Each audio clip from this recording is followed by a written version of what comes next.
우리에게 정말 좋은 선생님이 필요하다는 거 아시죠? 자, 저기 김민석 학생이 나중에 좋은 선생님이 되겠죠? 자랑스러운 대한민국의 역사를 올바르게 가르쳐 주시는 선생님이 필요하죠? 제가 선관위의 문제를 지적하면서 아주 큰 이슈를 불러일으키신 분입니다. 정말로 이분이 나오시냐? 진짜냐? 전화 많이 받았습니다. 나오셨습니다. 한국사 이탄행사 여러분께 오늘 말씀 전해주시겠습니다. 박학필 선생님입니다. 큰 박수 부탁드립니다.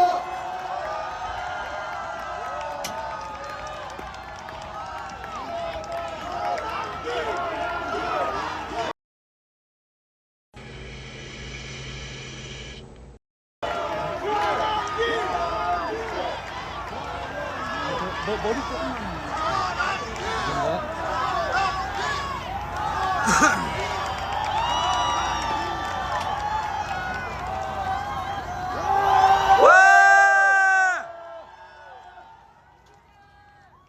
선생님, 마음껏 말씀하십시오.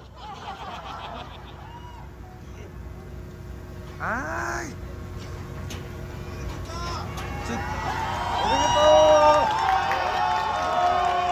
조금만 놔줘요.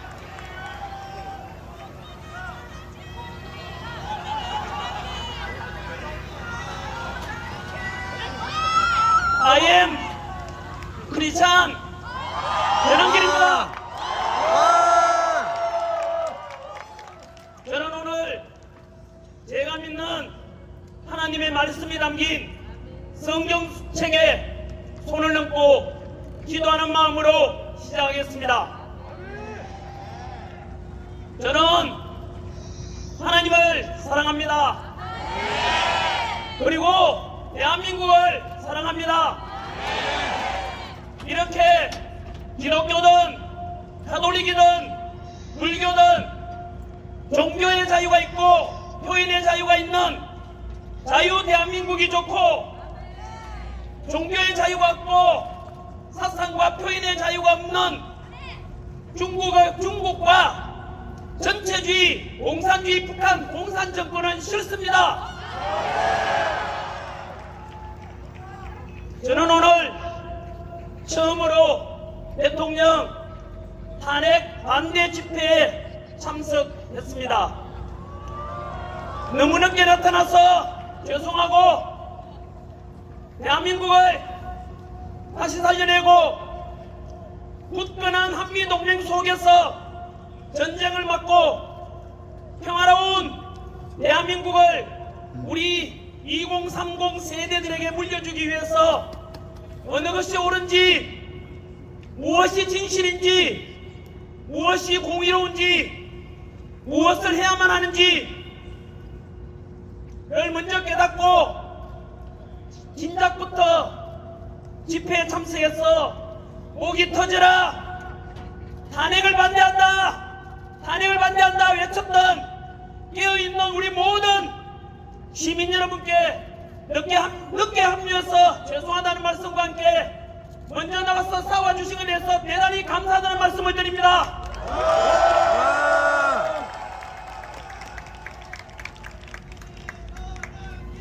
저처럼 비록 집회에 직접 참석 못하지만 대한민국 전국 방방곡곡에서 탄핵 반대를 응원하는 수천만 명의 국민들이 박수를 보내고 있고, 이것을 우리가 모두 아시고 더욱 소리 높여 탄핵 반대를 외쳐주십시오.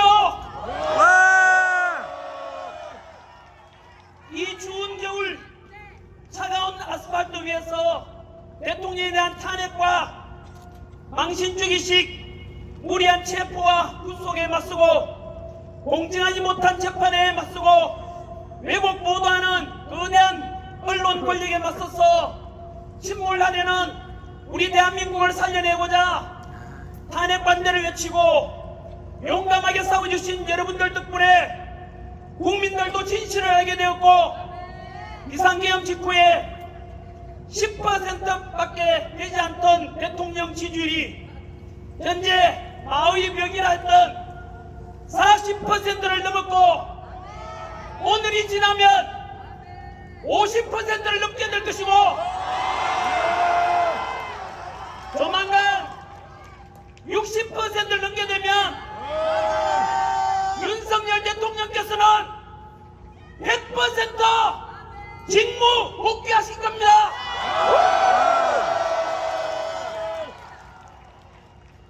헌법재판소 이미선 재판관께서 말씀하셨습니다. 언제는 여당과 야당을 떠나 오직 국민만 바라보고 간다라고 말씀하셨습니다.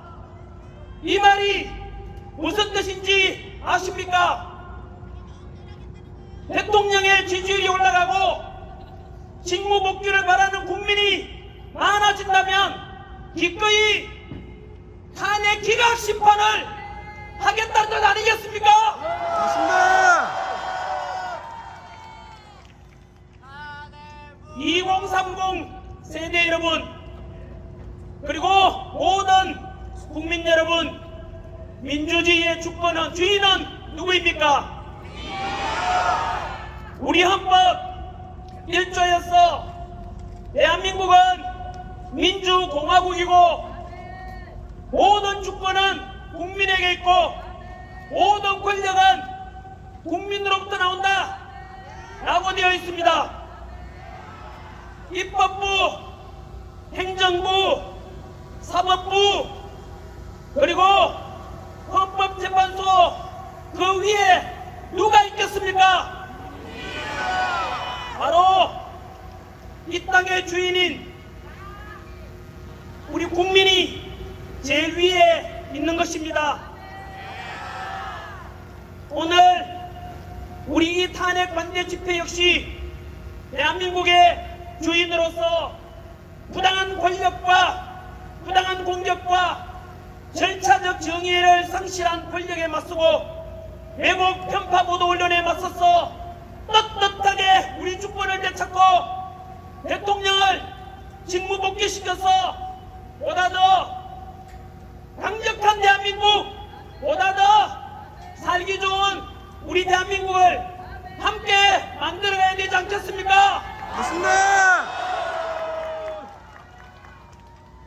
저는 정치인이 아닙니다.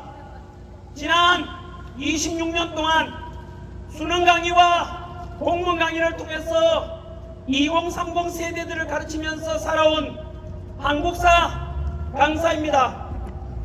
한국사 강의를 하면서 대한민국을 사랑하고 대한민국 국민으로서 늘 자부심을 가지고 살아가라 라고 가르쳤습니다. 우리는 아픈 역사를 가지고 있습니다. 35년간의 일제 식민지배를 겪었고 연이어 동족 상잔의 비극 6.25 전쟁으로 무려 300만 명 이상 희생되는 전쟁을 치렀습니다. 이렇게 식민지배와 전쟁으로 전 세계에서 가장 가난했던 나라가 석유 한 방울 하나 나지 않고 지하자원 하나 나지 않는 이 나라에서 놀랍게도 현재 세계 198개국 중에서 경제력 12위, 군사력 5위, 제조 강국 5위, 국력은 우리를 오랫동안 식민 지배를 했던 일본을 넘었습니다. 그리고 지난해 수출액은 6,800억 달러로 사상 최고치를 경신하였고 이 어려운 세계 경제 상황 속에서도 무려 국제 무역 수지 500억 달러 흑자를 기록하였습니다. 이런 위대한 대한민국 자랑스럽지 않습니까? 맞습니다. 우리 국민 대단하지 않습니까? 대단합니다. 이렇게 세계 최빈국에서 국력 6위에 오를 수 있던 것은 바로 당신께서는 못 먹고 못 입고 못 누리고 오직 국가와 가정과 자식 세대들 먹고 살게 하려고 불철주야 희생하고 헌신하신 우리 부모 세대의 땀과 노력 덕분 아니겠습니까? 맞습니다. 이제 늙어서 주름은 깊어지고 기력은 약해졌지만 우리는 우리를 위해서 헌신하신 우리 부모 세대, 할아버지 할머니 세대의 감사함을 잊어서는 안 될 것입니다. 맞습니다. 저희 아버지, 어머니 역시 일평생 동안 가난 속에서 농사 짓고 오직 자식 위해서 고생만 하시다가 저희 아버지께서는 호강 한번 하지 못해 보시고 이미 하늘나라에 가셨고 시골에는 저희 어머니 홀로 계십니다. 우리 2030 세대 여러분, 그리고 저와 같은 4050 세대 여러분 모두 같은 마음으로 우리 자식들 위해서 헌신하신 우리 지금의 대한민국을 이만큼 먹고 살게 만들어주신 우리 부모 세대분들 그리고 할아버지 할머니 세대분들에게 감사의 뜻으로 박수를 한번 크게 올려주십시오. 감사합니다. 그리고 아버지 어머니께서 살아계신다면 사장님 좀 비켜주세요. 목숨을 다해 효도하십시오.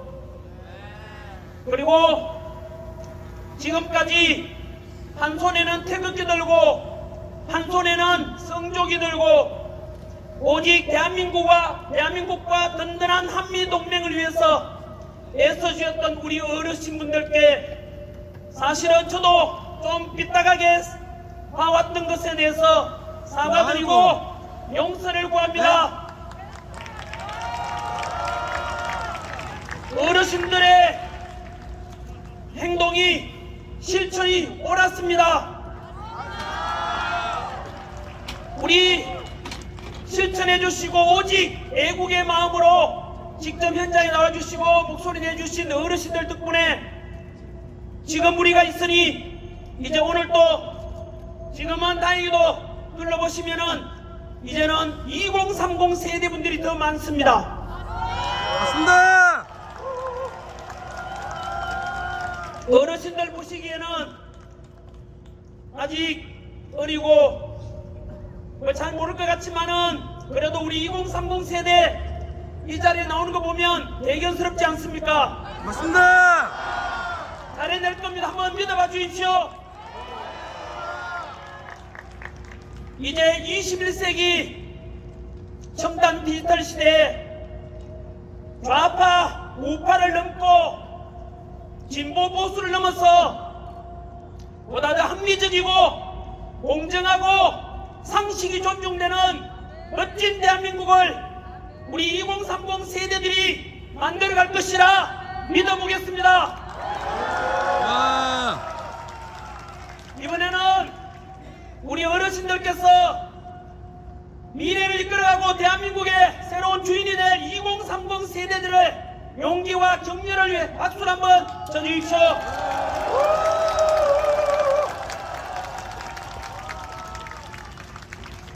바로 이겁니다. 이번 비상계엄을 계기로 국민들이 깨어나고 정치가 얼마나 우리 생활에 모든 곳에 중요한 영향을 미치며 민주주의가 얼마나 중요한 것인지 깨닫게 되어 이제 앞으로는 좌우의 갈등을 넘고 지역 갈등을 넘고 세대 간 갈등을 넘고 남녀 간의 갈등을 넘고 노사 간의 갈등을 넘어 우리 모든 대한민국 국민들은 하나가 되어야 합니다. 나아가 남북평화 통일을 이루고 한반도 한민족 모두가 하나 되어 서로 통합하고 서로 존중하고 보다 더 풍요롭고 행복한 21세기 선진 통일 대한민국을 만들어야 되지 않겠습니까? 맞습니다. 그리고 45년 광복 이후 이렇게 가장 가난했던 나라에서 전 세계 국력 6위의 선진 자유민주주의를 실현하기까지는 훌륭한 지도자와 동시에 독재에 맞서서 싸웠던 민주화를 이루어낸 많은 민주화에 기여하신 분들께도 감사하는 마음을 가져야 될 것입니다. 저는 이승만 대통령을 존경합니다. 와! 그리고 박정희 대통령, 김영삼 대통령, 김대중 대통령, 노무현 대통령도 모두 존경합니다. 와! 지금까지 우리는 이승만 대통령을 존경한다고 하면 우파라고 하고, 이승만을 독재자라고 하면 좌파로 편가르게 하고, 그래서 상대방을 사자받아서 공격했는데, 이제 우리 2030 세대들은 이런 기성세대가 만들어 놓은 편협된 역사관을 극복해야만 합니다. 이승만 대통령은 독재에 위한 개헌과 3.15 부정선거 등의 과오도 있었습니다. 하지만 왕복과 6.25 전쟁의 그 혼란 속에서 농지개혁을 통해서 소작농들에게 땅을 가질 수 있도록 해주셨고, 북한 공산당을 막아내고 한미 상호방위조약을 통해 주한미군의 주둔 약속을 받은 덕분에 튼튼한 안보의 토대를 위해서 우리는 지난 70여 년간 전쟁 없는 나라에 살 수 있었던 것입니다. 맞습니다. 이렇게 역사는 시대 정신에 입각해서 공과를 균형되게 볼 수 있는 안목이 필요한 것입니다. 박정희 대통령 역시 유신 독재의 과오도 있었지만 경제 성장의 1등 공신인 것은 아무도 부인할 수 없을 것입니다. 또한 일평생 민주화 운동을 위해서 헌신하신 김영삼, 김대중 전 대통령 역시 우리는 그분들께도 역시 감사하는 마음을 가져야 할 것입니다. 진보 세력의 지지를 받아서 당선되었지만 지지자들로부터 욕먹어가면서도 한미 FTA를 체결해냈고 미국의 요청을 받고 이라크 자이툰 부대 파병을 실행하면서 확고한 한미 동맹을 다지게 했던 이런 노무현 대통령의 평가도 높이 평가되어야 할 것입니다. 이제야 밝힙니다만 저는 노무현을 사랑하는 모임 노사모 출신입니다. 노무현 대통령이 가장 시면을 기울이며 이루고자 했던 것이 무엇인지 아십니까? 바로 동서통합, 국민통합이었습니다. 이런 노무현 정신을 또 이어받아서 이제는 남북평화 통일을 통해 남북통합까지 이루고 나아가 세계평화와 화합에도 우리가 모두 기여해야 할 것입니다. 정치에 한 발 떨어져 있던 전한길이 왜 이렇게 직접 집회에 나오게 된지 아십니까? 지난 12월 3일 비상계엄이 선포되었을 때 저는 비상계엄은 미친 짓이다, 21세기 선진 대한민국에서 무슨 비상계엄이냐고 비판하는 영상도 올렸습니다. 하지만 탄핵 정국 50여일을 지나면서 올랐던 사실들이 많이 드러났습니다. 도대체 왜 대통령이 비상계엄을 선포했는지 그 이유와 전후 과정을 통해서 실체를 알게 되었습니다. 우리 현대사에서 거대 야당의 입법 폭주와 함께 무려 29차례의 탄핵으로 결국 대통령도 탄핵되고 국무총리도 탄핵되고 범죄자를 수사하겠다는 중앙지검장과 검찰도 탄핵시켰고 부정을 감시하는 감사원장도 탄핵. 결국 지금 대한민국은 안보 책임자인 국방부 장관도 없고 치안과 안전 책임자인 행안부 장관과 경찰청장도 없습니다.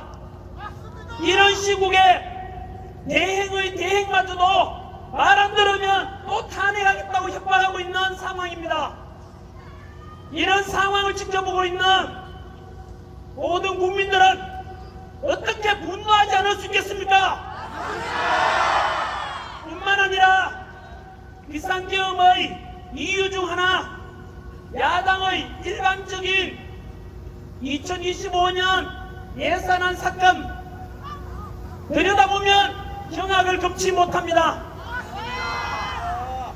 대통령 특활비 82억 원, 이 예산을 영원으로 만들었습니다.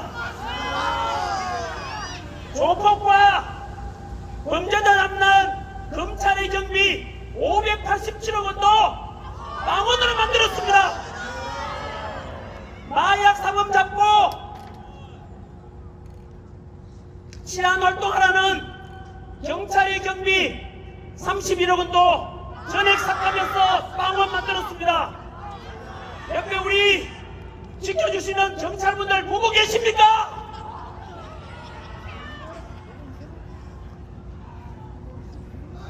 청년 일자리 지원과 육성 예산 15억 원마저도 삭감하고, 더 충격적인 것은 요즘 병장 급여 인상으로 상대적으로 직업군인 사기가 너무 바닥인데, 그래서 편성한 초급 간부의 처우 개선 예산 141억 원도 삭감했습니다. 이런 것을 보면서 과연 야당은 예산 삭감한 이유가 진정으로 국민을 위한 것이 맞습니까? 아닙니다. 아니, 이렇게 대통령 경비 82억 원 전액을 삭감해서 망원으로 만들어버린다는 것은, 가정으로 치면 돈 하나도 안 주고 집안 살림 살아라, 그것도 살기 싫으면 그냥 집 나가라는 것과 무엇이 다르겠습니까? 맞습니다. 대통령도 우리 국민이 뽑은 대표입니다. 맞습니다.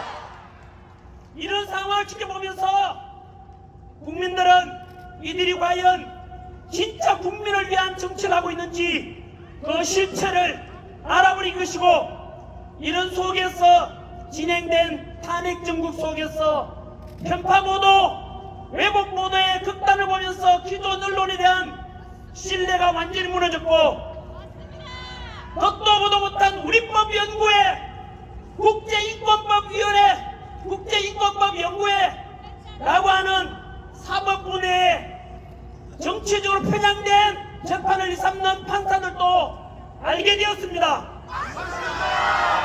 공수처와 서부지법의 이상한 영장 발부와 판결을 보면서 상식적으로 납득이 되지 않는 현직 대통령에 대한 예우는 하나도 없고, 일반 서민보다 더 잔인하게 온 세계가 지켜보는 가운데서 보여주기식 체포와 구속, 그렇게 법이 이상하게 집행되는 것을 보고 우리는 전 세계적으로부터 국제적인 비웃음거리가 되었습니다. 맞습니다. 이들의 행태를 통해서 다시 한 번 더 그들의 본질도 알게 되었습니다.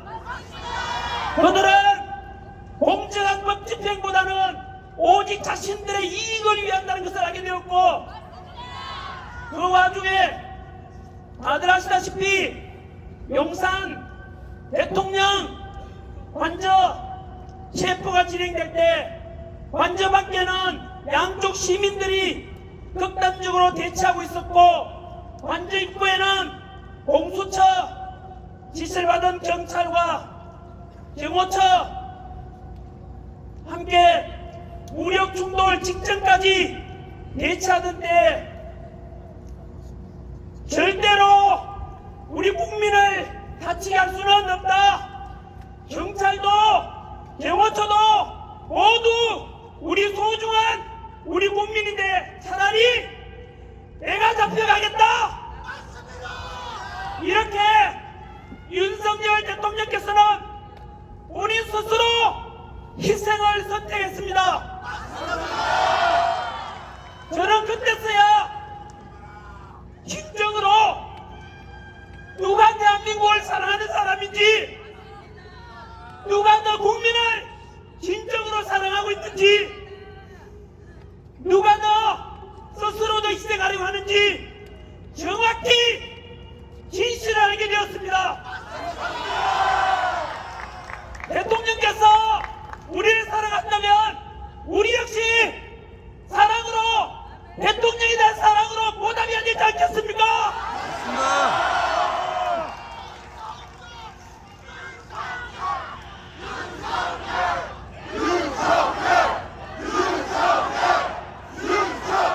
박정희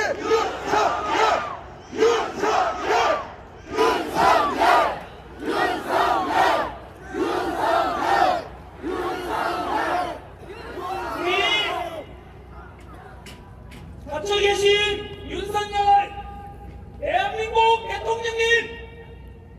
대통령님을 사랑하고 응원하는 목소리 들리십니까?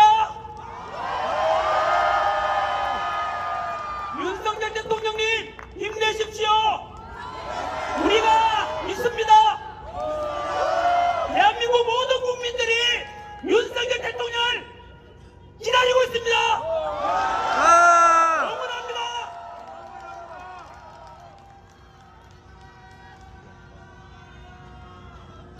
요즘 어떤 사람들은 비상계엄을 계몽령이라고 부르는 사람들이 있습니다.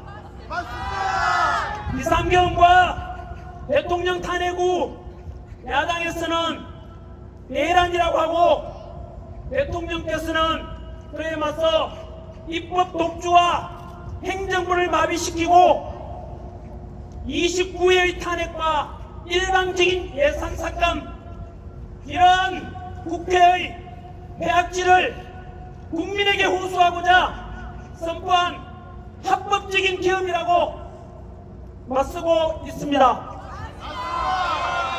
그런데 저는 법적으로는 전문가가 아니어서 자세히는 모르겠지만 상식선에서 한번 생각해보면 역사적으로 왕이 통치하던 시대도 그렇고 현대사에 와서 대통령이 통치하는 시대에서도 대통령이 내란을 일으켰다, 그런 역사는 사례가 없습니다. 맞습니다.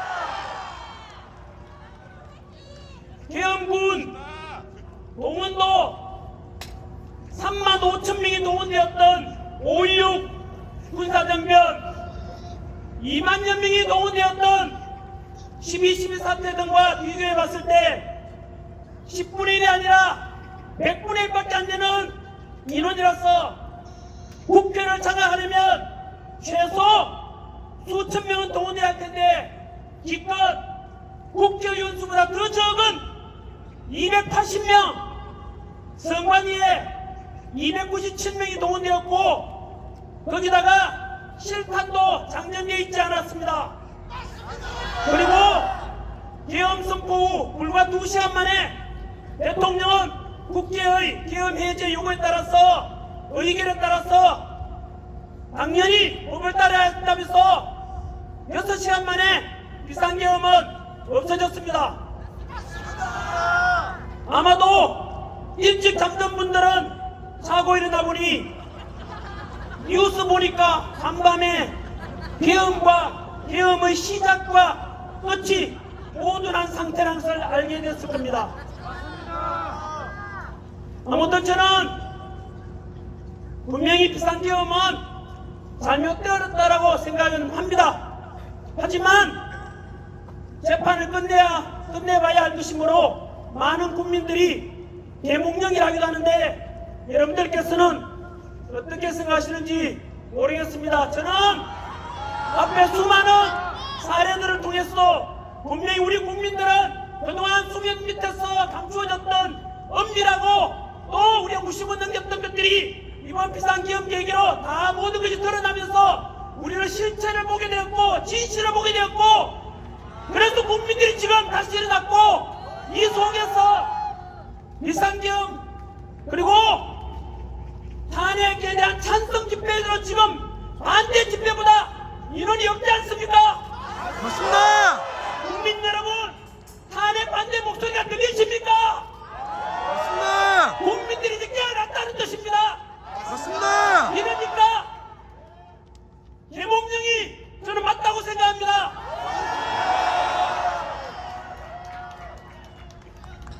오늘은 이제는 헌법재판소의 시간이 다가왔습니다. 헌법재판소에 대해서 대한민국의 현재 가장 중대한 대통령 심판하는 기관이니까 모든 국민들은 헌재만 바라보고 있고 심판의 결과는 대한민국의 앞날에 너무나 큰 영향을 미칠 것입니다. 우리 헌재만큼은 공소처나 서부지방법처럼 정치적인 오해를 사지 않도록 오직 법과 양심에 따라서 올바른 판단해 주기를 모든 국민들이 바라보고 있고, 그래서 다시 헌재의 권위를 되찾을 수 있기를 모두가 바라고 있습니다. 맞습니다.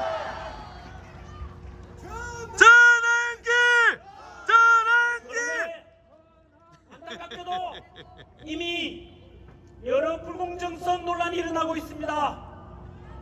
먼저 국회 탄핵소추단이 헌법재판소에 대통령 탄핵심판소추 사유에서 형법상 내란죄에 해당되는 부분을 제외한 것을 두고서 논란이 본격화되었습니다.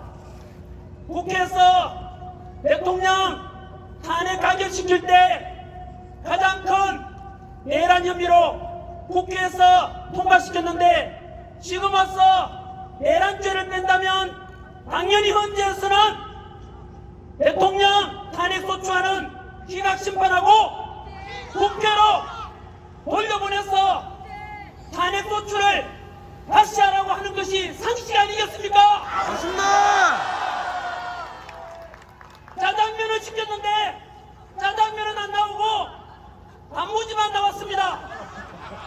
그런데도 그 단무지가 짜장면이니까 그냥 먹으란다면 어느 누가 납득을 하겠습니까? 맞습니다. 그러나 헌재에서는 또 아무 문제 없다고 하면서 현재 탄핵 심리가 진행되고 있습니다. 그리고 최근 헌재 재판관 중에서 문영배 재판관과 이재명 야당 대표와의 친분 의혹에 대해서도 역시 헌재는 개인적 관계로 심리에 영향이 없다라고 일축하였습니다. 정말로 이해가 되지 않고 납득이 되지 않습니다.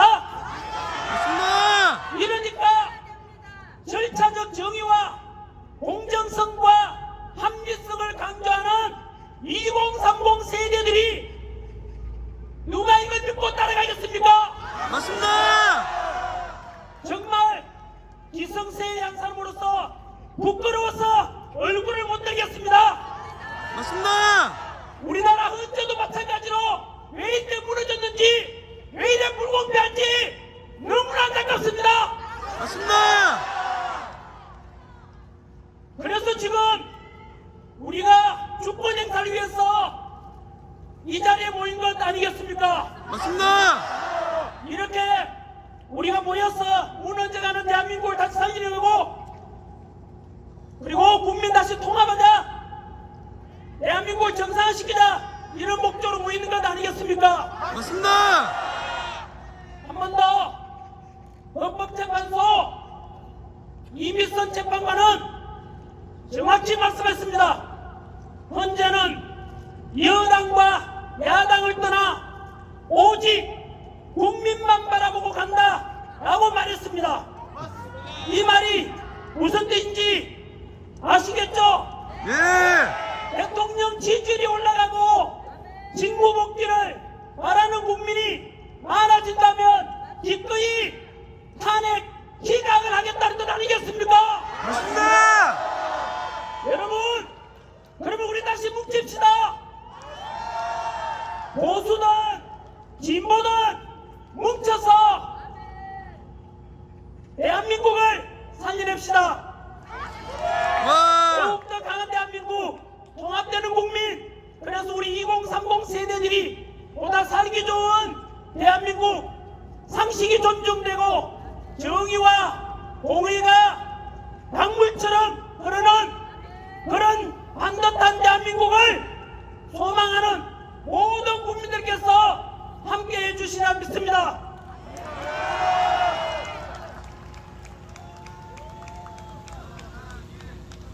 한 번 더 강조드립니다.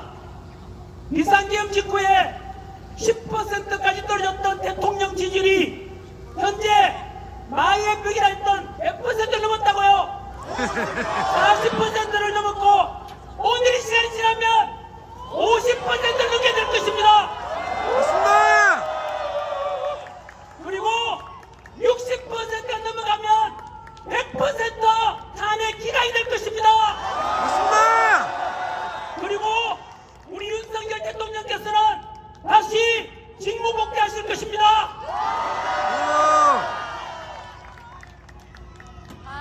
특별히 민주화를 사랑하는 우리 전라도 광주 시민 여러분께 호소합니다.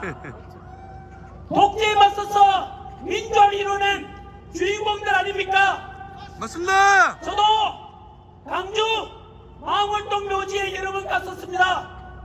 5.18 광주 민주화운동 때 희생된 분들께 여러분들 덕분에, 희생 덕분에 지금의 대한민국 민주화가 앞당겨졌다라고 감사함을 잊지 않겠다라고 다짐했습니다.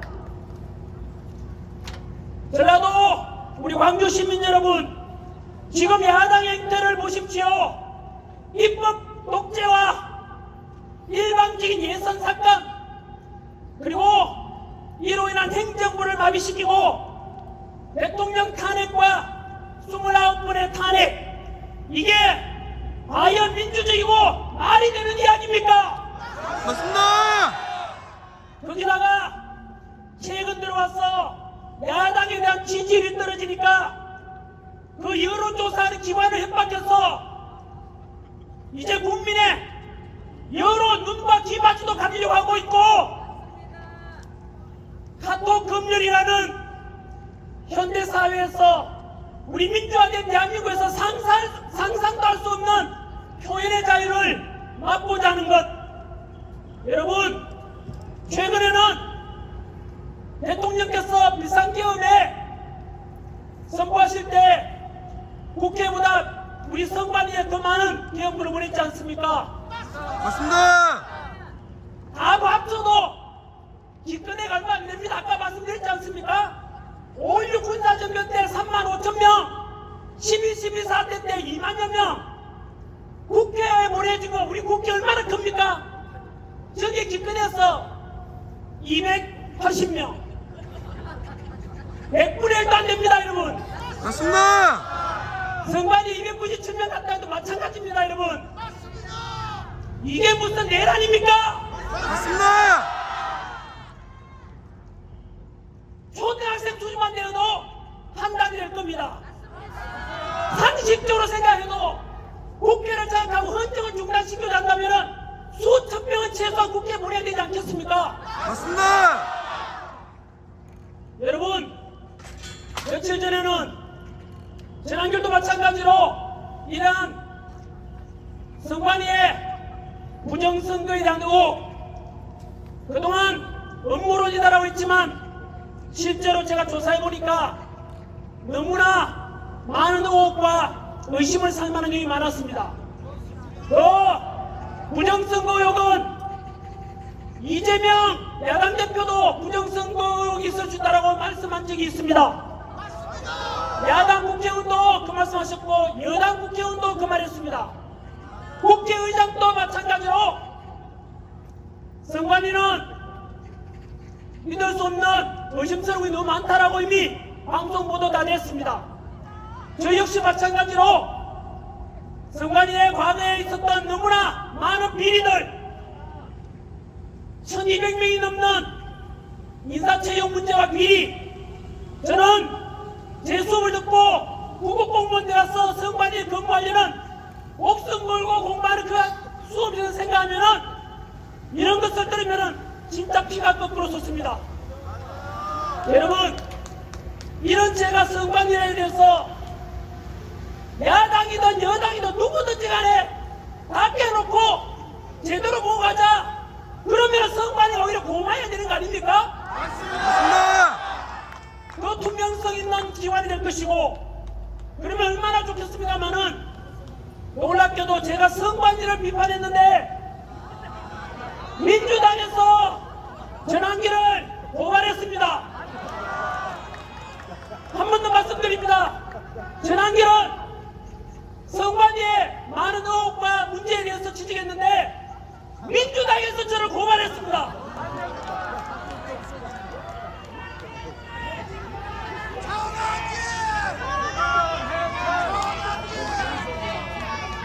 이게 과연 대한민국에서 선진화된 대한민국에서 과연 민주당이라 이런 말은 그 당에서 이런 짓을 할 수가 있습니까?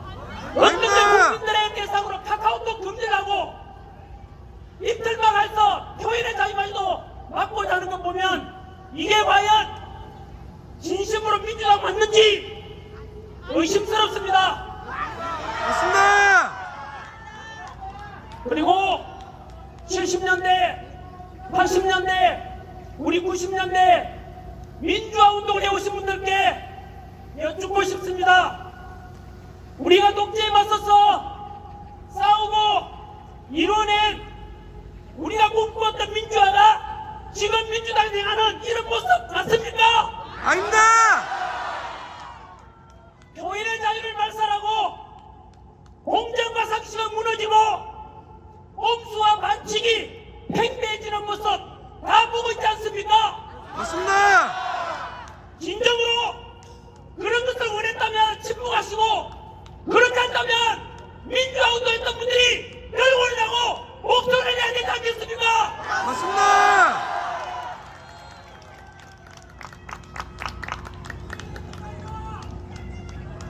우리 전 대통령 김대중 대통령께서도 그런 말씀하셨지 않습니까? 행동하지 않는 양심은 악의 표현이다. 맞습니다. 이제 전국 교회에서 대학 교수님들도 학계 전문가분들께서도 이제 목소리 내십시오. 이제 또 지쳐나가는 어느 날 내가 왜 그때 침묵했었지 아마 후회하게 될 것이고, 어느 날 우리 손자 손자들이 물었을 때, 그때 대한민국이 무너져갈 때 대통령이 탄핵 위기에 처했을 때 왜 아버지 할아버지께서는 침묵하셨습니까? 비겁했습니다라고 욕먹게 될 것입니다.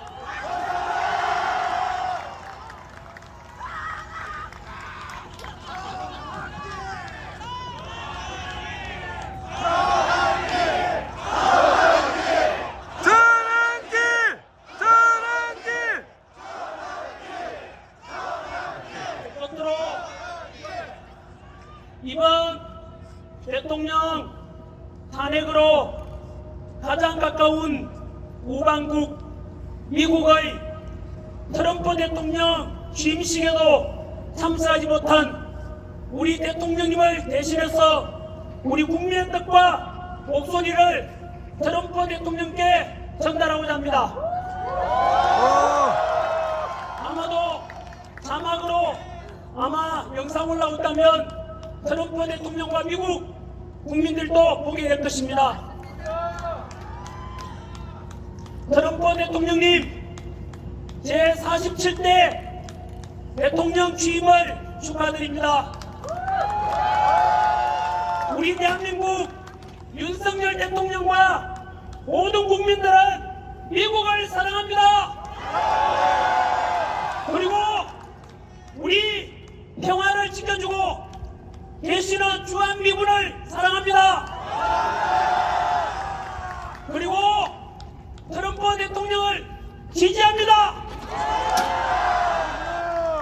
우리 대한민국과 미국은 지난 70여 년간 군사적 동맹과 경제적 협력을 통해서 상호 우호와 협력 속에서 가장 가까운 우방으로 튼튼한 신뢰관계를 유지해 왔습니다. 우리 대한민국이 북한 공산당의 침략을 받았을 때 유엔군 이름으로 메가더 장군을 비롯한 미군이 와서 우리 대한민국이 공산화되는 것을 막아주었습니다. 그 전쟁 속에서 사망자 36,574명, 부상자 103,284명, 포로와 실종자 7,926명, 합계 희생된 미군 희생자 147,784명의 미군이 북한 공산당과 싸우다가 희생된 것을 우리는 절대 잊지 않고 기억하고 있으며, 이분들의 희생과 주한미군이 지켜준 덕분에 지난 70여 년간 우리 대한민국은 공산당과 맞서서 이길 수 있었고 지금까지 평화를 유지하고 있습니다. 트럼프 대통령님, 아시다시피 안타깝게도 우리 대한민국의 대통령께서는 현재 야당의 일반적인 공격을 받고 현재 탄핵소추 심판과 내란 혐의로 수사를 받고 있습니다. 그래서 취임식 날 우리 트럼프 대통령과 우리 대통령께서 가장 가까운 옆자리에 앉아서 취임식 축하를 해드렸어야 하는데 그렇게 하지 못했습니다. 아마도 트럼프 대통령께서도 같은 마음이었을 것이라 생각합니다. 트럼프 대통령님, 우리 대한민국 국민들은 현명하며 성숙된 민주화의식을 가지고 있기 때문에 지금의 탄핵 정국도 무사히 잘 극복해낼 것입니다. 그러나 조금만 기다려 주십시오. 갇힌 윤석열 대통령의 지지율이 현재 50%를 넘어가고 조만간 탄핵이 기각되면 대통령 직무복귀를 하게 될 것입니다. 복귀하게 되면 최대한 빠른 시일 내에 두 정상이 만나서 남북관계의 평화와 나아가 동북아시아, 더 나아가 세계의 평화를 위해서 함께 협력하는 자리를 만들어 주십시오. 한 번 더 트럼프 대통령의 취임을 축하드리며, 우리 대한민국은 지금까지 가장 돈독한 신뢰 속에서 함께해온 한미관계처럼 앞으로도 언제나 상호 협력을 통해서 세계의 평화에 기여하고, 그래서 재임 기간 동안에 노벨 평화상을 우리 윤석열 대통령과 두 분이서 함께 나란히 수상할 수 있기를 소망하고 기도하겠습니다. 우리 국민 여러분, 트럼프 대통령이 들을 수 있도록 트럼프! 트럼프! 외쳐주십시오. 트럼프! 파이트! 파이트! 파이트! 다 함께 외치겠습니다. 파이트! 파이트! 네, 우리 소망과 기도는 하나님께서 꼭 전달해 주리라 믿고 응답이 있을 것이라고 확신합니다. 앞으로도 더 많이 기도해 주십시오. 이제 제 강연을 마무리 짓고자 합니다. 저는 2030 세대들과 모든 국민 여러분들께 한 번 더 호소합니다. 지금의 대한민국은 비상경과 탄핵 정국 속에서 정치적, 경제적, 군사적 모든 면에서 가장 위기에 처해 있습니다. 이럴 때일수록 우리는 무조건 뭉쳐야 합니다. 97년 IMF 외환 위기 때도 우리 국민 모두는 하나같이 집에 있는 금반지, 돌반지 다 가져나와서 금목운동에서 전 세계에서 놀랄 정도로 빨리 극복해냈습니다. 맞습니다. 2002년 월드컵 때도 모든 국민이 하나가 되어서 응원하고 박수치고 함께 뭉쳤던 기억이 있을 것입니다. 맞습니다. 우리 대한민국 국민들은 위대합니다. 다시 뭉칠 수 있고 다시 일어날 수 있습니다. 전 세계 국력 6위 이런 위대한 대한민국 국민들 다시 뭉쳐서 다시 한 번 더 일어나 봅시다. 기업하시는 분들 힘내십시오. 근로자 여러분들 힘내십시오. 대한민국 다시 일어날 것입니다. 그래서 다시 한 번 우리 그림자 졸라매고 대통령 복귀하시면 다 함께 즐거운 마음으로 신바람 나게 대한민국 덩실덩실 춤을 추고 다시 한 번 더 뭉쳐봅시다 여러분. 지역을 넘어 세대를 넘어 노사를 넘어 모두가 통합하고 남녀 모두 통합하고 한 번 더 뭉쳐봅시다. 우리 대한민국 국민들을 강합니다. 이번 어려움도 어떤 어려움도 극복해낼 것입니다. 2030 세대 여러분들 다시 한 번 더 힘내십시오. 우리도 청년 세대 믿고 2030 세대들은 우리 4050, 6070 세대 다 믿어보십시오. 오산한 장훈 스님께서 그런 말씀하셨습니다. 청년이 죽으면 민족이 죽는다고 했습니다. 저는 우리 청년들이 다시 한 번 더 깨어나고 다시 해낼 것이라 믿습니다. 끝으로 아까 말씀드렸던 좋은 말씀 한 번 더 전하겠습니다.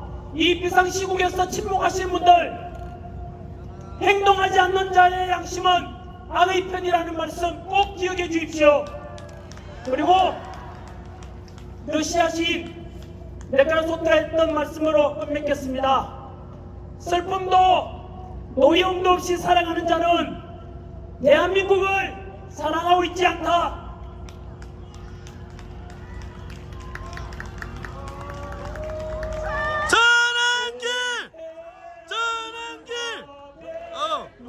우산이 마르고 닳도록 다 함께 일어나서 역할 드리겠습니다.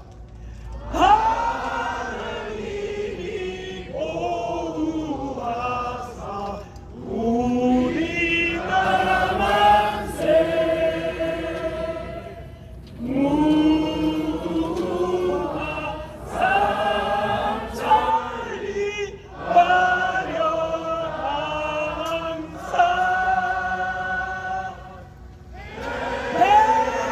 대한사랑 대한으로 길이 보존하세.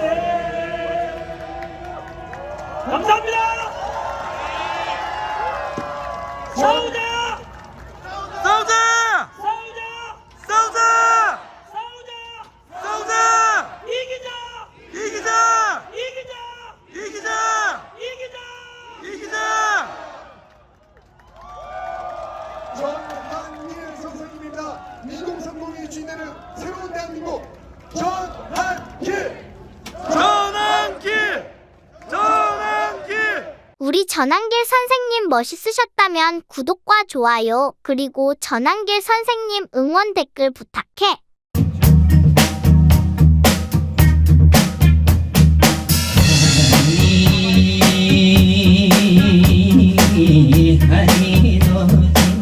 못하리라 창문을 닫혀뒀으면